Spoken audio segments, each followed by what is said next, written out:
अजित पवारांना सर्वात मोठा धक्का। आताची सर्वात मोठी बातमी। सुनील तटकरेंचे मोठे बंधू शरद पवार गटात।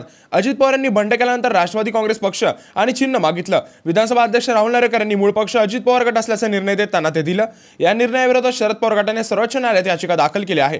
पण निर्णय येण्याआधी शरद पवार गटाने अजित पवार गटाला मोठा धक्का दिला आहे। आगामी लोकसभा निवडणुकीच्या पार्श्वभूमीवर शरद पवार यांनी अजित पवार यांच्यासोबत गेलेल्या सुनील तटकरे यांना घेरण्याचा प्रयत्न केला आहे। त्यासाठी त्यांचे ज्येष्ठ बंधू अनिल तटकरे यांना शरद पवार गटात प्रवेश दिला आहे। खासदार सुनील तटकरे यांचा शरद पवार यांनी मानाची पदमंत्री दिली, त्यांना खासदार करून ते दिल्लीला पाठवलं। हे सगळ्यानंतर केल्यानंतर अजित पवार यांनी बंड केल्यानंतर सुनील तटकरे त्यांच्यासोबत गेले।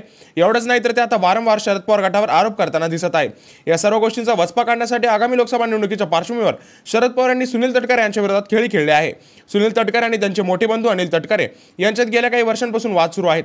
याच गोष्टीचा फायदा घेत शरद पवार यांनी अनिल तटकरे यांना राष्ट्रवादी काँग्रेस पार्टी शरदचंद्र पवार पक्षात प्रवेश दिला आहे। अनिल तटकरे यांनी राष्ट्रवादी काँग्रेस पार्टी शरदचंद्र पवार पक्षाचे प्रदेशाध्यक्ष जयंत पाटील यांच्या नेतृत्वात प्रवेश केला आहे। अनिल तटकरे यांनी पक्षाच्या महाराष्ट्र प्रदेश उपाध्यक्षपदी निवडणूक करण्यात आली आहे। अनिल तटकरे यांच्या प्रवेशावेळी माजी मंत्री आमदार राजेश टोपे, आमदार सुनील भुसारा, विधान परिषदेचे आमदार शशिकांत शिंदे व शेकापचे आमदार जयंत पाटील देखील उपस्थित होते। दरम्यान अनिल तटकरे यापूर्वी विधान परिषदेचे आमदार राहिले आहेत।